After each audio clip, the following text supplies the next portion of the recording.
The whole purpose of starting this YouTube channel a year ago was to share my experience of investing in my home country of Burkina Faso while I live and work abroad. But in this video, I want to tell you about an interesting diaspora investment in Ouagadougou, the capital of Burkina Faso. So watch on. Welcome to my channel. I am grateful you are here. If you are new to this channel, this is a place where I share my experience of investing in my home country of Burkina Faso while I live and work abroad. I do it to get a higher return on my savings, and I do it to create jobs for the youth in my country. Despite the difficulties and the rest, I strongly believe that us in the diaspora have an important role to play in the economic development of our countries. So I hope you find my experience useful and that it inspires you to do the same. I decided to invest in my home country of Burkina Faso because I believe that we in the diaspora have a role to play in the African continent's economic development. In a nutshell, I believe that we can contribute by creating small, formal,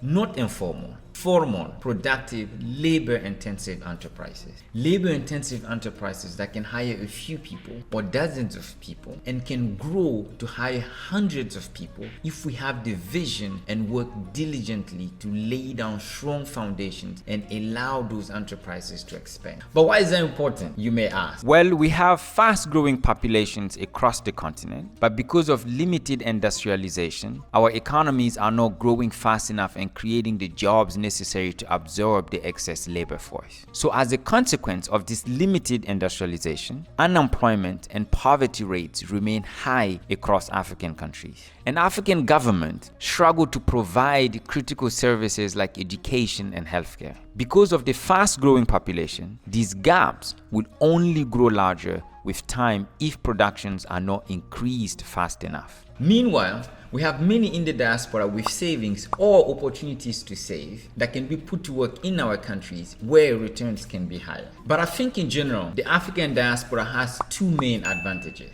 The first advantage is savings. This is probably the biggest advantage in my opinion. By some estimates, the African diaspora saves over $50 billion annually, which is not chump change. Even a small fraction of that invested on the continent would make a big difference. On the other hand, entrepreneurs in African countries do not have easy access to finance for many structural reasons. And when they do have access to finance, the cost of borrowing is very high. The other advantage is the fact that those in the diaspora have easier access to information.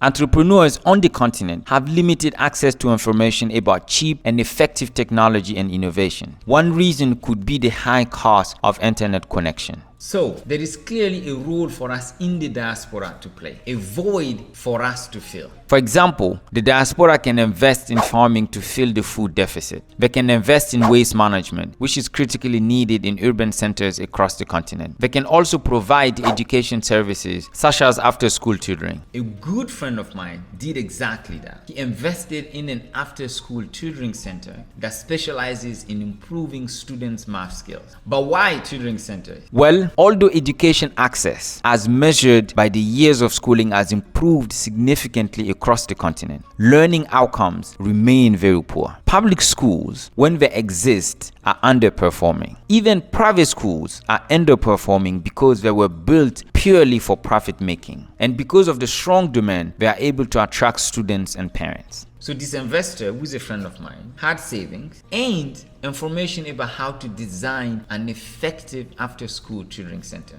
The two advantages I said the diaspora has. But what and how did he do it? First, based on published research, he developed a standardized approach to teaching and explaining mathematical concepts. This is not trivial because it requires a lot of research and learning. Second, he recruited several already certified secondary and high school teachers and trained them. He lives in the US, so he organized virtual sessions to train the teachers on how to teach and paid them to attend those training sessions. Third, he rented a house and turned the rooms into classrooms where the teachers tutor middle and high school students. The students pay a monthly fee for 2 sessions of math tutoring a week. Fourth, he observed the teachers by taping their sessions and provided feedback on their performance. Some teachers left, which is actually a good thing because he's able to filter and keep the good ones. I think what he's doing is just brilliant, really. And the more critical part was training the teachers to explain those math concepts differently and more effectively. And assessment tests have shown that the students have improved significantly. And I have anecdotal evidence because I enrolled my cousin there and he's thriving. They have additional methods like putting high-performing students in the same group to push them to learn more. They organize exchange sessions between the students and professionals in various fields. I had the privilege and honor to be invited to talk to the students about my job and what I do day to day at work. I enjoyed it so much that I invited myself to go talk to the students during my recent visit to Burkina Faso. I don't know if you can tell, but I'm very excited and bullish about this venture. I encourage him every chance I get, and I hope this inspires you as well, because this is exactly the type of investment we need in our country. Well, this is it for today. So long, and see you in the next video.